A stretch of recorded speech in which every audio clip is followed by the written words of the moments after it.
Hi and welcome to the Reading the Roads podcast. I'm Neil and I'd like to welcome you to the Dover Continental. And of course I'm joined by our US correspondent Jose, who's ready to welcome you to the Tampa Continental. So you know the rules, no killing in a hotel. Right, now I need to see a man about a Kevlar suit. Yes, dear listeners, welcome to our John Wick 4 spoiler special. And I can't emphasise this enough, we will be jumping straight in with one of the biggest spoilers from the film, so please do not listen if you haven't seen the film yet. In fact, even if you have, go and see it again, because spoiler, it's fucking excellent. So, a little Wick cap, if you'll allow me, just to get us where we are at the start of John Wick 4. At the end of Chapter 3, John was betrayed by Ian McShane's Winston, who ended up swearing his allegiance to the High Table and shooting John off a rooftop. And not going to lie, I thought at that time, do you know what? They've killed him. That's what I like about the John Wick films is every film you think, okay, that's probably it.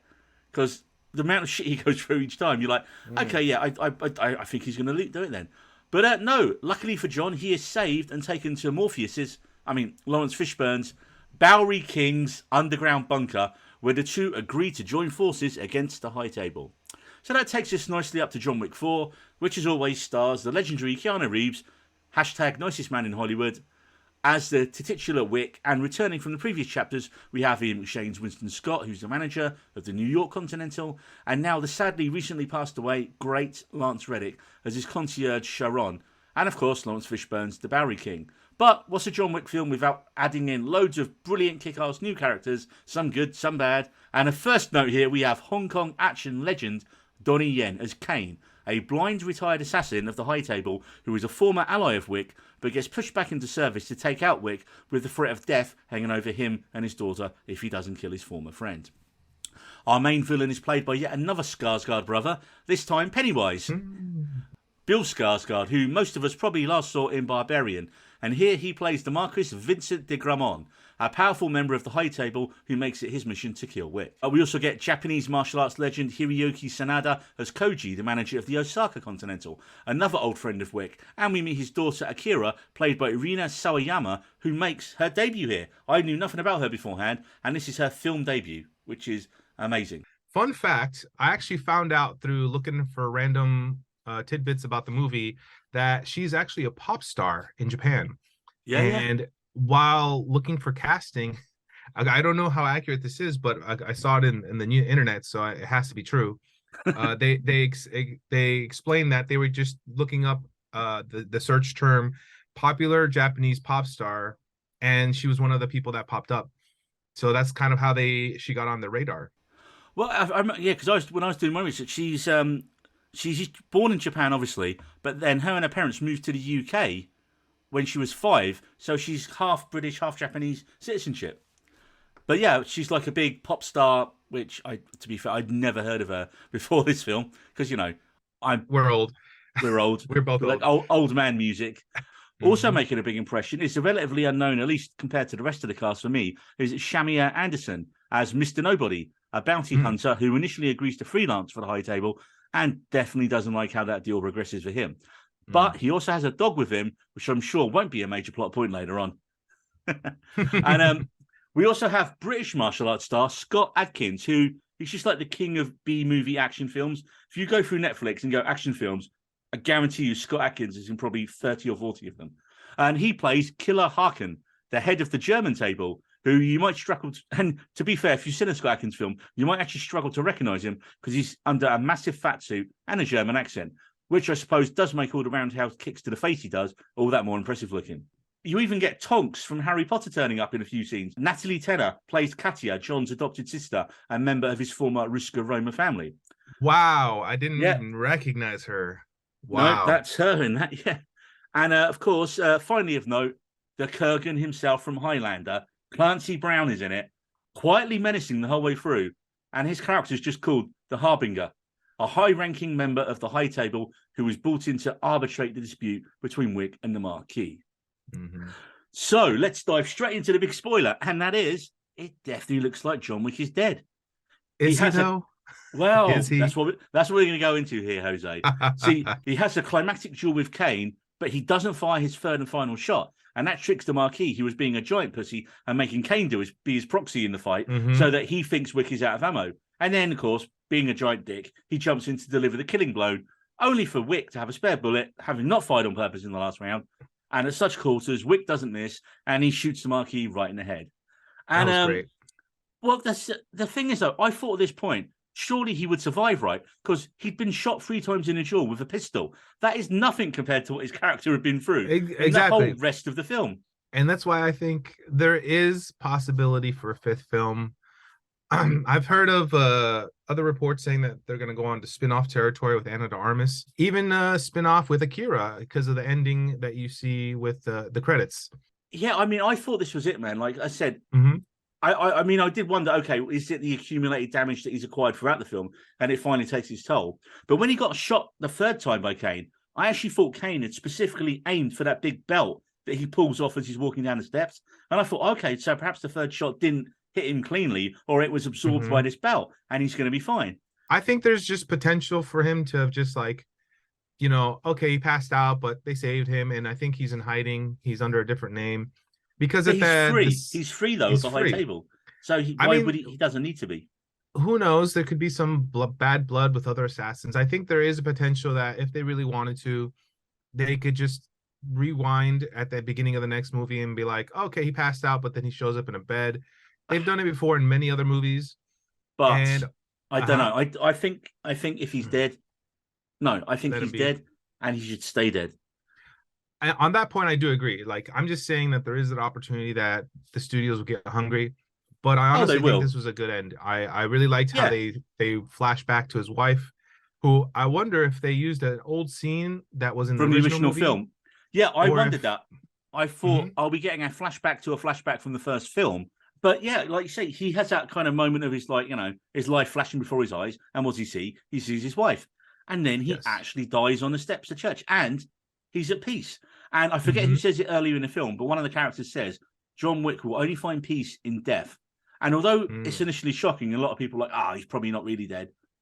I applaud this ending. I was like, yes, because you don't ever kill off the franchise character in the 4th film. But also, the 4th film is generally not, for me at least, the best one in the series. And this is where you're definitely right. They're gonna want spin-offs. They're going to want sequels because it's made the most money of any John Wick film in the box office as well so far. You know what's funny is I was thinking about the term for 4 movies, and that's quadrilogy. And I was like, are there any other quadrilogies, really? It usually goes 3 or 6, or in some cases 9 now with Star Wars. And Alien. There was 4 original Alien films with Ripley's character, wasn't there? And then it went off to like Prometheus. So it kind of, she's not in it, but she was Predator. We don't talk about Alien versus Predator. Those. I'm going to defend the first one. It wasn't that bad, and I actually like the second one even better. One ever. They weren't perfect films, and I think they were barely films. Having said that, compared to Shane Black's The Predator a few years ago. Oh no, yeah. I mean, what? Again, we can get onto that. Our Predator one. That was horrific. That's a whole disappointment right there. But bringing it back to John Wick, I think that they had an interesting run. And to end it on the 4th film, I think is really fun because no one expects it on the 4th film. But again, how long can you stretch out the idea that this guy is upset about a dog?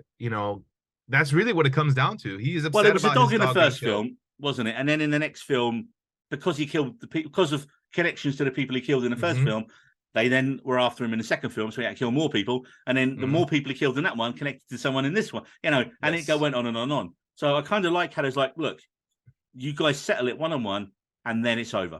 Yeah. And then the hard part that they had to deal with is that there's no real head, as they said. There's just like a new one grows back. Yeah. So there's no way of really getting rid of the table, it looks like. Even if you quote-unquote killed everyone, there'd always be a replacement. So I think the fact that John Wick dying was the ending is pretty much the one that makes sense, the ending that makes sense. I mean, as we did mention, though, this has had the biggest opening of any John Wick film and some of the best reviews it's ever had. And so I don't, despite me thinking that's a perfect ending to the character arc and it should end, they are definitely going to want to continue it. But can they continue it without Keanu's Wick? Or even worse, do they do the fake out and bring him back? If they bring him back, like you said, and it's, it wasn't really him, that's just shit. That's shit writing. It is. And I think they know this. The writer and the director, Chad Stahelski, he knows that it's going to be a cop-out. He's already said in interviews, I don't want to do it. But the pressure from the studio to franchise off must be massive on him at the minute. Yes, and the amount of money they'll probably dump on his doorstep wouldn't hurt either. The biggest problem they have, they could easily continue the franchise if they had the balls to, without Keanu Reeves' John Wick in it. Problem is, then you haven't got the name value of calling the franchise John Wick. That's what I was going to say. It has to be called something else. They've proven once and again that they'll do whatever they can to keep a name, a la Knives Out, Glass Onion. I mean, I think the world of the different Continentals and the High Table is definitely a franchise worth continuing. And they've considered doing prequels. I'm really not fussed about prequels. And well, we have got a prequel coming actually, because we've got the TV show called The Continental, and it's going to be 10. I think it's going to be a 10-episode series set in the 1970s in New York, based around the rise of the young Winston Scott and establishing the New York Continental. And that sounds great on paper. Unfortunately, Mel Gibson's in the cast, so that might. Ooh. Yeah, that is there still some stigma with Mel Gibson on the UK side, or is it particularly just in general? No, I think just in general, since he went full Mel Gibson a few years back, and generally, I think everyone was like, "Well, he shouldn't work again. He doesn't need to work again. So can we just forget about him?" And any kind of actor who has this kind of issue like Mel Gibson, it should just be, look, we can appreciate the films in the past, but that person should definitely not work anymore. And especially as they kind of get older, you find this with a lot of the older kind of stars. It becomes kind of what we get like. It's just old man yells at cloud, a lot of the time and stuff. The polish is worn off, Yeah, and so he had a brilliant career. Leave it, but they've cast him in it, so I think that might kind of cloud the show a little bit. Yeah, but also, like you mentioned as well, you've got the Ana de Armas ballerina spin-off, and that's not a prequel as such. It's going to be a sidequel. Spin-off. Sidequel? Yeah, because apparently it's going to take place between the events of John Wick 3 and 4. So Reeves is going to be in it, as is McShane. Oh, wow. Okay. That's going to be interesting. I mean, I think the way you do it is I think if they can get it right, you can continue it with Ana de Armas as a start. Because if you look at what everyone, I mean, she's brilliant in everything, from Blade Runner to the original Knives Out. Oh, but but the Bond scene, her intro in the Bond scene. I think that proved it to me. Yeah. That it was just one and done. She came in, she was brilliant, and then that was it. And you're like, she's gone. And I was like, give her her own franchise, and they have. So, and what's funny is a friend of mine was like, well, I think Florence Pugh is a better actress. And I'm like, that's definitely debatable. I mean, not necessarily in a bad way, but I feel like Ana de Armas has proven more than once that she can handle not only an acting scene, but also a fighting scene. So I really am a fan of the idea that Ana de Armas would take over. It would give a fresh spin on this, and it would allow a different character to carry on the story where I don't think John Wick could carry on, because eventually, honestly, he wanted to leave the whole time. Yeah, he was just brought in by circumstances. So I think having a character in her perspective at the start of her career, I think it would be a really great opportunity for her. And I want to bring this all together. I want to kind of do a quick review and comparison of John Wick 4 and the whole series. Okay, I think with this movie, it especially solidified my thoughts on the first three, where they went and how these are great movies. And honestly, I really enjoyed the movies, but they are, in a way, a more grounded version of what Fast and Furious has become, where some of these things are just highly ridiculous, where these characters should have died multiple times. A dog was thrown into a moving car and just got up like nothing happened. And John Wick jumps out a third-story window to hit a van and just kind of hobbles off. And then he goes on to fight upstairs, falls down the stairs, and comes back up to the stairs. Like, these are all great set pieces, and I love the action. But I heard many people in the theater falling down the stairs and then stopping halfway and falling down the rest of the stairs. We're like, come on, It was like that scene from The Simpsons, wasn't it? Of Homer falling off the cliff. Yeah, exactly. Yeah, and I think the action in it, what I think it did well was it was just on the edge of going out into full-on parody, but it kept it very close on the line. It was very close. I think there's such globe-trotting films as well, John Wick. It starts in New York, then it goes into Japan, then we go off to Berlin, and then you get your final showdown in Paris. So I thought we'd do a little breakdown through each country. Okay. So we start off we get an early indicator of how villainous Sarsgaard's going to be when he kills Lance Reddick's Charon and then just bombs the shit out of the Continental. And it's basically for letting, and blames Winston for letting him escape. And he's even like, well, I shot him off a roof. He goes, yeah, but he survived. I mean, at the same time, I wanted to almost interrupt you in the beginning of the segment where I think shooting him, I know that he's going to shoot him. He's going to fall off the building. Everyone expects someone to die. But for some reason, I felt like, he knew he was going to survive. I really didn't see that as an ill intent. See, I'm not sure. With McShane, I think I think you see it more in this film as well.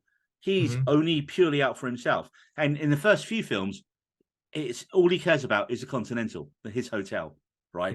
That's his number one thing. And so when what John's actions directly impact it, or it was being threatened at the end of 3, he had to choose between John and the hotel. He chose the hotel. And you see it in this film. He's like, well, he shot John. He didn't want to, but he shot John to save his hotel. Yeah. So in this film, with the bombing of the hotel by Sarsgaard's character, what it does is it immediately puts him back on side because they have the same enemy now. And so this action firmly aligns Winston back with John. You know, he's lost his standing, he's lost his hotel, he's lost his best friend, the concierge. And I think this just shows you how great McShane is in this character, that he's always out for himself, but killing Charon and taking away the Continental from him really motivates him to become an active protagonist in this series, rather than just being passive and kind of staying out of it as much as he could in the earlier films. Yeah. And I love how later on he manages to negotiate the return of his former position and full repairs to the hotel if John successfully wins a duel. All negotiations that John is blissfully unaware of. And that was funny because when he said he finds that out, that got one of the biggest laughs in my screening. I think what you say is he is really good, because what you're saying is absolutely true, and I see the same thing. But in my interpretation of it is, yes, the Continental is very important, but at the same time, he shows some not allegiance, I would say, but just he brings in a little bit of caring towards the John Wick as a character. I don't know, because otherwise, why would he allow him to take refuge in the hotel? Why would they have that big fight at the end of 3? Well, because I think he is friends with him. He has got that allegiance to him, but only when it doesn't impact him personally, with the threat of what happens to the Continental. And so the second it's between John and the hotel, he's always going to pick the hotel, because that's his identity. That's who he is. So from there, the Marquis travels to Paris, and this is where we get our first meeting with the amazing Donnie Yen's Kane. And just what a great character, man. I know. Yes. Do you know what? I may have seen Donnie Yen in 1 or 2 films, because he's always been relegated to like a side role or token Asian action actor in a lot of big Hollywood films. So I'll fully admit, I don't think I've ever seen him in something where he's been the lead before. But he's so good in this, man. Wasn't he the lead in Ip Man? Haven't seen it though. So yeah. Oh, but that's an Asian film, right? That's not like a English language. I'm surprised you haven't seen his action sequences. I'm not. That's one of my kind of areas I've not really kind of. A lot of is like Hong Kong action cinema. Wow. Okay, I did. One of my best friends is Chinese, so I did have growing up. He was a big Stephen Chow fan, so like we had the bootlegs of Shaolin Soccer and Kung Fu Hustle like years before they were like people were talking about them. But yeah, for the record, I had a friend that when he saw Sonata and Yen in the same scene, he genuinely got audibly excited to see what was going to happen, because he's like, you don't know what this means. And I'm like, because Yen's like the massive, like the Chinese star, and Sonata's the Japanese star, isn't he? Yes, having the two legends from both countries. Yes. So have they ever shared a scene together before then? You know what? I don't know, but I think this probably is the first time. Hopefully the listeners can comment and let us know. Yeah, any of our Hong Kong action fans will let us know. Yes, that one. But I knew who they were. I haven't seen everything that they've both been in, but I know this is gonna be horrible. But I saw Bullet Train and I was a big fan of that movie, and I really enjoyed what Sonata did in that. And so I just knew that it was going to be a good set piece. And I was a little disappointed that he got hurt, so he couldn't really say, oh, this is a full-on sword fight. But you can kind of argue with Bullet Train that it was very, very to blame for whitewashing the characters, because none of them they're all Asian in the original comic, right? So graphic novel is based on. Yeah. So it just shows you that they love the idea, but they didn't have enough confidence to just cast all brilliant Asian action stars in it. So getting back to Donnie Yen, his character in this film is a retired, blind, former high table assassin. And he's set up with, if he does not kill John Wick, who he's a former ally of back in the day, then they will kill his daughter. And he just has such a great character arc in that he was a former ally of John, yet he has to kill his friend to protect his daughter. And I love that he has a code of honor throughout and that he doesn't really want to kill. And I kind of noticed, like, early on, like when we get to the big Osaka Continental shootout action, multiple action scenes, you look, John kills every single person he comes into contact with. He'll like beat them up and it'll be headshot, just to make sure they're all dead. Kane lets people go. He might stab him a few times or incapacitate him, but he doesn't make sure everyone's dead. And I liked really how they incorporated his blindness in some of the tactics he used, like placing those sonic devices. It's like ding dong. Oh, there's a villain right there. It was hilarious. I would love to see a prequel about his character before he lost his eyes, because if he's this good without his eyes, how good was he before, right? But actually, he couldn't have been that good. He couldn't have been that good because he ended up cocking up and losing his eyes. So. But I don't think it was through his own accord. Like with these situations, these deals are really like they're almost suicide missions at some point, So I feel like, yes, I would love to actually see a prequel, but then would he play his own character or would he get a younger actor? Recast, wouldn't you? Yeah. So no, it probably wouldn't. But hey, if the whole John Wick universe thing spins off, then hey, you definitely bring Kane back, man. But he doesn't seem to have the same bloodlust as Wick. And when he faces off against Koji, he tells him, look, leave. He tells him multiple times, leave. I don't want to fight you. I don't want to kill you. However, sadly, he has to. Of course, this then spurs his daughter, Akira, to try and avenge him. But of course, he easily stops her at this point and he lets her go. And it's heavily implied right there that she will come back for him in the future and that he expects nothing less. Which handily takes us up to our post-credit scene where we see Kane back home enjoying his daughter playing music as Akira stalks him through the crowd, and literally the last thing we see is her draw a blade ready to kill him as we cut to black. Violence sadly begets violence. However, I did read somewhere that there was a version of films where we explicitly see Akira kill Kane, but they did want to leave it ambiguous. And why not leave it that way if you want to continue a spin-off of the John Wick franchise? And I mean, Donnie Yen was so good in it. I'd quite happily see his character again. So I've got a few general notes I've got here as well. I asked for listener comments, and one of our listeners, Rachel Miller, said, John Wick 4 is absolutely astonishing. The choreography deserves an Oscar. The amount of work put into the previs, planning, training, etc., amazing. Yeah, agree with every word there. It is. I mean, what sets the John Wick films apart in the action arena is the sheer amount of amazing choreography. And every film, you're going to see something you haven't seen before. Yes. So I want to say one thing I did not expect, which everyone in the theater was, what, is in the Japan scene where the guy gets an arrow through his knee. He gets knocked out and then he hangs from that arrow on his knee. Everyone was just shuddering from the pain on that, seeing that. I thought that was so fun to see and interesting. Well, you know what? And what makes a lot of the action scenes kick and punch, like when the film opens, and you just hear that it's just John punching himself bloody on his wooden pole. The sound of the punch, the noise in the cinema of that punch reverberating shook the building. You felt like the building was shaking because the power of those punches. And the editing of the music and the FX in the film, and like all the Foley work done on the punching, the shooting, and the bullets and the crunching, and every bullet or punch, you can feel the cinema speakers just shaking. It was deafening, it was impactful, and it's so well done. I just think that they came up with a lot of great ideas to showcase the action. But yeah, I'd say there are a couple downsides to all of this, though, that I want to say. I know this is very much a nitpicky thing, but I saw this a lot in the ending of the third, where the fight scenes are great, but then once they get too long,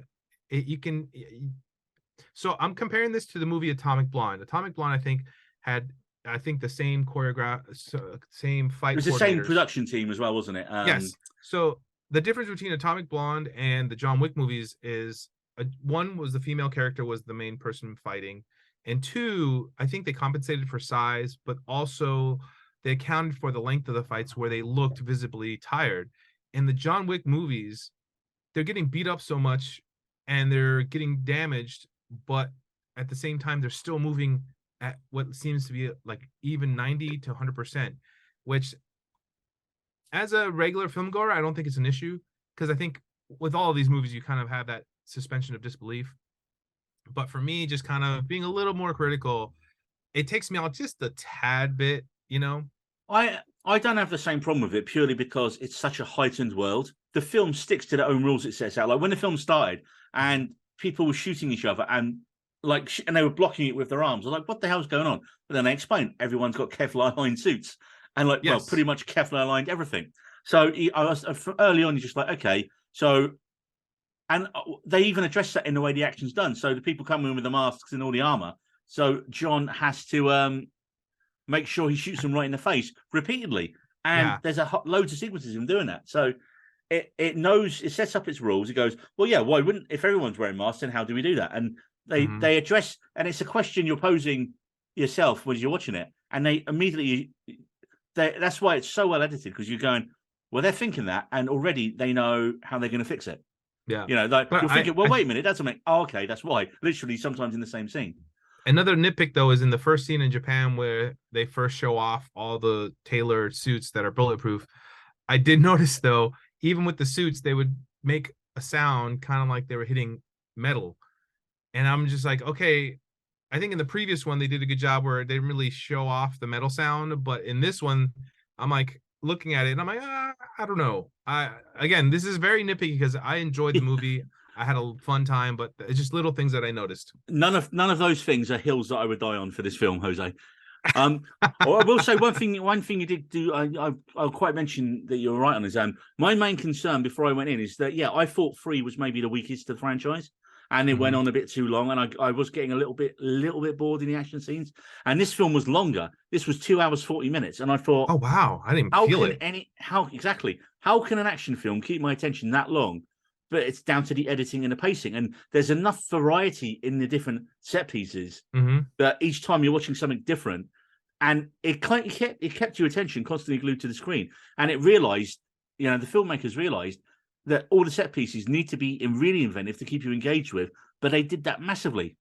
Like we mentioned earlier, the action stays just the right side of comic. I mean, there are scenes where you laugh at so many times, but then there are scenes where you're wincing at the violence. So it's got completely different tones, even within the same film. Let's talk a bit more about Paris. The overhead shootout bit in Paris with the exploding Dragon Breath bullets. I felt like I was watching a video game there, but in a good way. That was great. No, yeah. That was, I think, another thing that I think other movies don't do as well. Although, correct me if I'm wrong, did they do that in the Raid at all? I can't remember. No, but I've watched the Raid for a while. Maybe I'm just thinking, maybe I'm making it up in my head, but I feel like I have seen it to some degree in a smaller section. But yes, that overhead shot, I think, really made for an amazing set piece. It makes you wonder, actually, you got a point there, because the Raid was essentially them just battling their way up an apartment block. If the makers just like, right, well, we can't do it that way because everyone will just think the Raid. How do we do it differently? Why don't we just film on a set with no roof on and just move the camera through all these different rooms and just get Keanu to just set people on fire with bullets as they go through? I thought it was just great. And the only other thing with that scene is the fire, the people burning. It actually gave me slight remnants of the original Blade where he had the shotgun and the vampires would disintegrate as he shot them. But again, these are just like little nitpicky moments. And I think more it just reminds me of like a nice homage, if anything. The funniest and wincingest bit at the same time has got to be the absolutely mental Arc de Triomphe sequence, where apparently getting hit by a car at high speed is barely fatal. And you can even damage the cars with your Kevlar line suits and just walk away going, ow. I mean, how many people did people get hit? Because David is the last one to watch this. His mission when he watches it will be to count in that sequence how many times people get hit by cars. Someone is going to take the sequence and put the Benny Hill music over it. Oh, that would be amazing. I really want to see that. Especially with like repeating getting hit with the same character. Apparently in Germany, you keep dancing while people are fighting to the death right in front of you as well. Yes. That took me out of it just a tiny bit. I was like, why wouldn't you be running out of the way? That's what I was waiting for, because at least in the first movie, people were scared and spreading apart. And in this one, they're like, oh, I think we're just on drugs because I don't know what's going on. And I'm like, perhaps they should have showed a few people doing drugs. So we're like, okay, they're that wasted. then Yeah, I'm like, fair enough. you're not even just seeing someone being chased, but you're seeing guns going off. That's where I was like, okay, this is definitely. I think that this is a better version of Fast and Furious going over the top, but again, it's just a little over the top where certain things I'm just like they don't make that much sense. But again, it's a movie, and they want to keep an atmosphere to it, you know. I But mean, yeah, all I can really think about the Germany sequence is I am Klaus. What was all that about? I mean, I wanted to see more of Klaus. Yeah. I really did. Apparently, I googled afterwards when I was doing my research, and Klaus is a very well known long-term professional bouncer in clubs in Berlin. And That's hilarious. so obviously they must have been like looking for the location, casting, and then went, this guy looks amazing. Let's put him on screen. Yeah, and he probably was a horrible at line delivery, so all he could say was, "I am Klaus." Oh, that literally could be all he say. We don't know enough about him. Bring back Klaus. That's what I say. Bring back Klaus for the sequels. Yeah, yes. Can I talk about Shamir Anderson's character, the tracker? Yeah, Mr. Nobody. Yeah. Yes, I liked him for the most part. I just wanted to understand what his motivations were. Was it just money? I just didn't quite catch it. And then where did he get that book? I honestly feel like there's a good story behind that. And I think they're probably thinking that as well. Like, bring him in, set him up. Don't give the audience all the answers to what, because we know nothing about him at all, really, do we? Yeah. So if he comes back in the next movie or the spin-off, I think that would make proper sense. Because obviously we think of the dog. Where did he get the dog? I mean, in the sense of, is he related to Halle Berry? I don't think he is. No. Maybe he is. I mean, granted, I'm probably just making assumptions for obvious reasons. But the book is the other part that connects it to the dog and Halle Berry. Because like Halle Berry knew him, I would assume that maybe they talked about him. And so that's how he had that information. There was no obvious connection. I would make small, long stretches of assumptions. I mean, one thing I was going to think in regards to Mr. Nobody, he probably had one of the most gruesome scenes of the whole film when the knife through the hand bit. And when the Marquis says, right, are you going to be, a guy who takes the knife out, or are you going to be the guy who drags his hand out? And granted, a friend of mine said that technically you could survive by where the knife was and have reconstructive surgery. But I'm like, what? With all the stuff that he did later, I'm like, again, barely made a difference, did it? Barely made. I think these guys are invulnerable, honestly.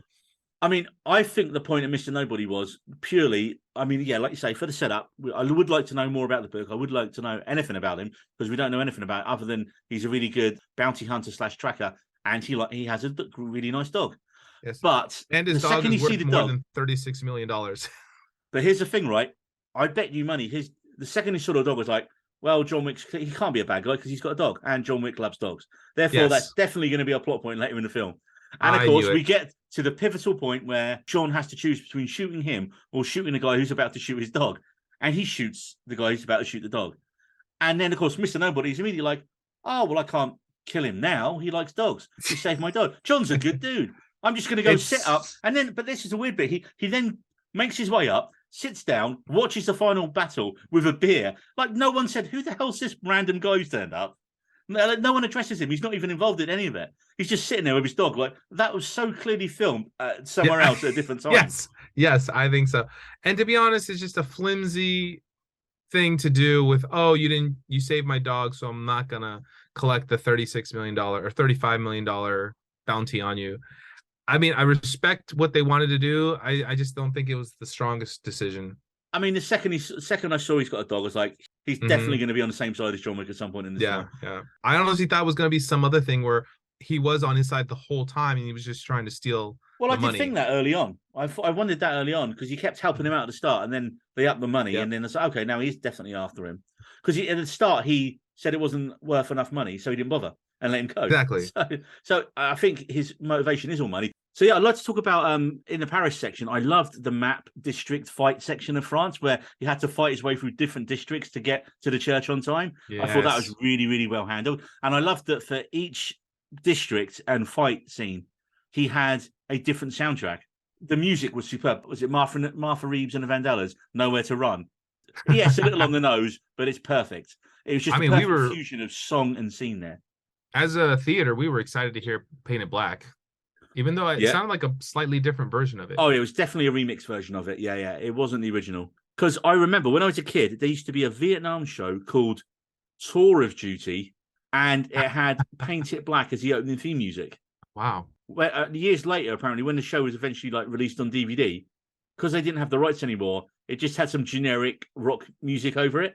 And I was like, no, that's literally what made it. It was like Rolling Stones painted, because it must have been like a network TV show in like, I don't know, like the late 70s, early 80s, maybe. But I always remember that, just like the helicopters and the bombs going off to like Paint It Black. And obviously not understanding any of it at the time because I was a kid. So, yeah, I've said so many times the music in it. Like, I mean, I'm not a big dance music fan, but again, in the club scene in Germany, the music is so well done. And it's just the editing in this film is superb. I read their first cut of the film came in close to 4 hours. Wow. And apparently one of the producers was like, this is a terrible film. Like, it wasn't, they said, we need to cut it down. So they cut it down to the 2 hours 40. And they said, for all the people wanting to say, oh, no, I want to see a 4 hour cut, you don't. Because a film like this, the pacing is absolutely key to making it be successful and making it work. And yeah, you may get more background and more information on the other characters, but if it's not central to pushing forward the main story, then it goes. And as an editor, that's the thing. You just need to lose stuff, man. If it's not important and doesn't drive the story forward, you lose it, no matter how cool it is. Some people did complain about the lack of dialogue Reeves has as John Wick, but I count that with Reeves is always at his best when he's not delivering loads of dialogue. I think Reeves, I don't think he's ever going to win an Oscar. He's not that kind of actor. But as an action, he's found his niche. Since I'd say from The Matrix onwards, he found his niche as I am the action star who's really good at the fight scenes and the action scenes. Kind of similar to Tom Cruise in a way that if you see an action scene with Keanu Reeves in it, you know it's Keanu Reeves doing most of the heavy lifting in it and the stunt work. And he's a man of very little dialogue and exposition. Because you've seen films where he's like tried to be an actor, and he's not the greatest in it. And I think he knows that, and I think his team know that. And I think he picks the right roles for him now at this point in his career. He does the odd different thing once in a while, but I mean, I was listening to, he was on the Smartless podcast this past week, and I listened to that, and even he was like taking a piss out of how bad his accent was in Dracula, where he's trying to do an English accent. Yeah. And he's just like, yeah, I thought I could do an English accent, clearly I couldn't. And like, no, it wasn't that bad. He goes, no, it was bad. Like, so the fact he's that self-aware as well is great, because you need that as an actor. But he's an action superstar, and having him just say the odd line here or there. I mean, his typical phrases are, yeah, whoa. I mean, the amount of time he said whoa in almost all his big films, from Bill and Ted to The Matrix through to John Wick. There's definitely been a whoa in them at some point. Whoa. But I mean, it's also one of those, like you said, it's a film series that doesn't need a lot of dialogue. No. And if anything, the dialogue can be carried by the supporting actors. Yeah. He's just a machine for killing, and that's all he needs to do. Fight and shoot and kick ass. And that's what we get, man. That's what we want.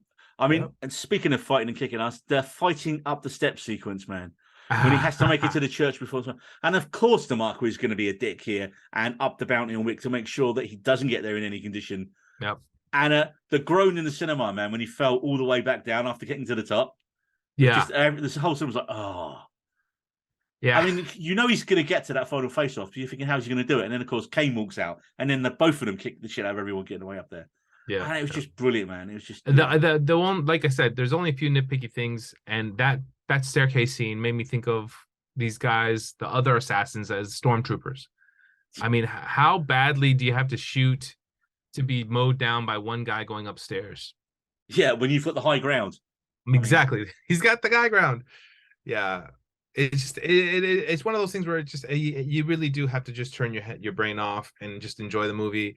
But yeah, falling down, and then you're like clearly seeing him roll way too much both times after he got kicked. Yeah.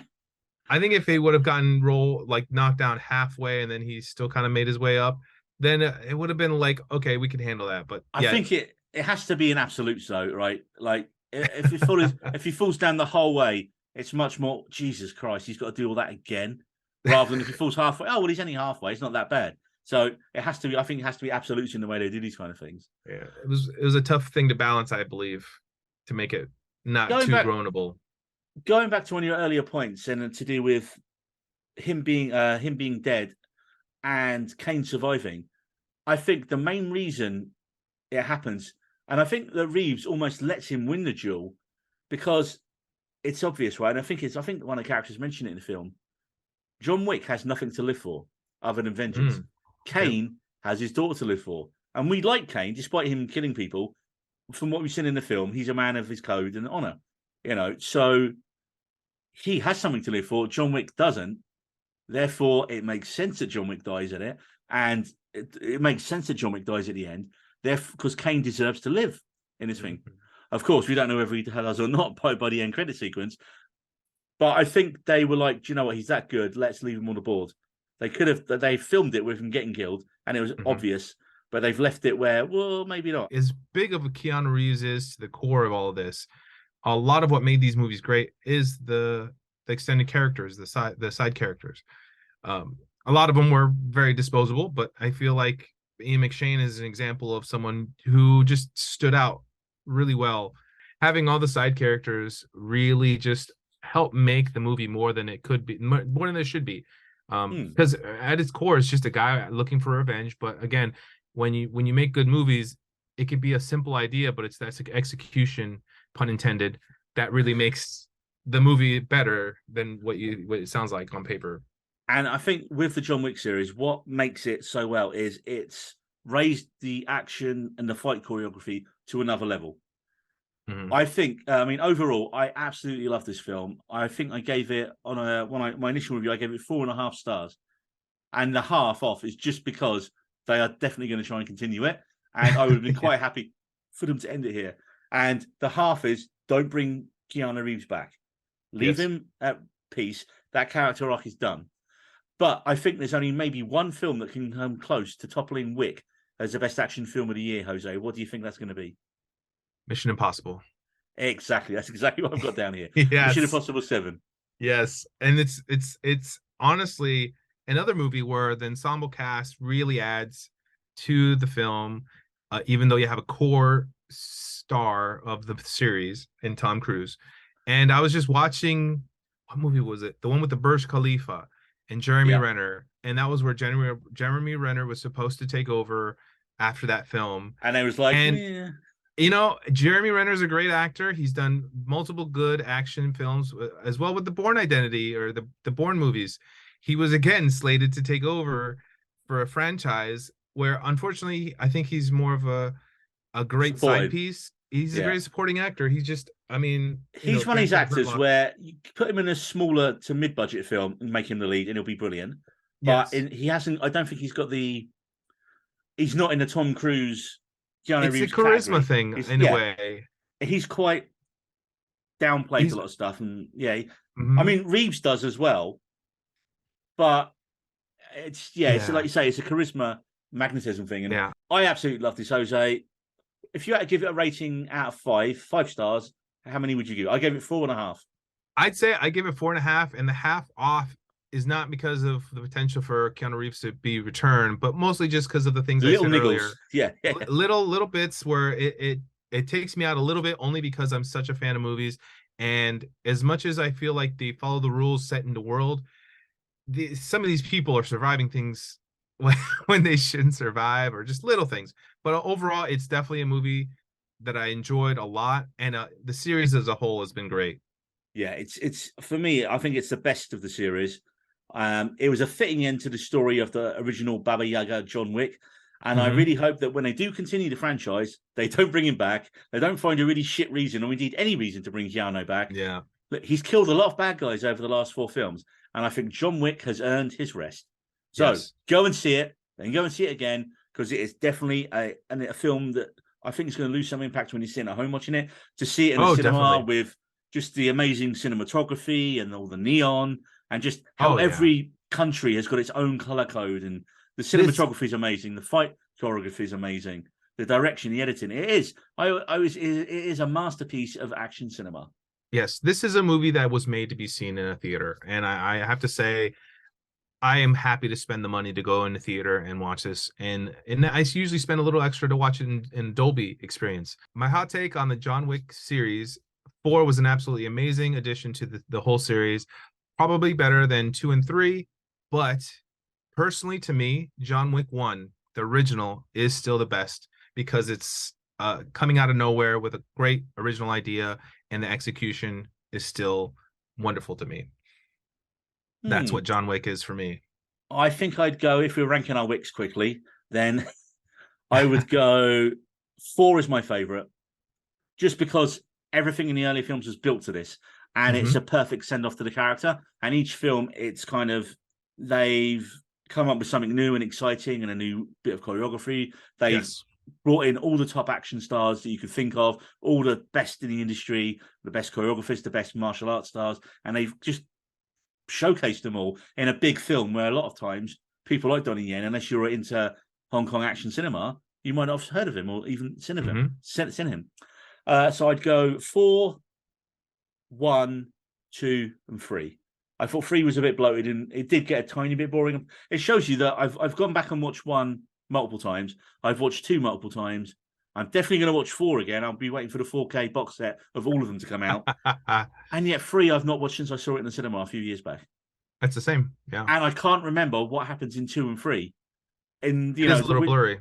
Yeah, exactly. Whereas this one, it's a lot more. It seems funny to say it's better plotted and paced when it's the longest of the whole franchise, but it doesn't feel long when you're watching it, does it? So it does not. Yeah, I think that rounds us off here on our John Wick spoiler special.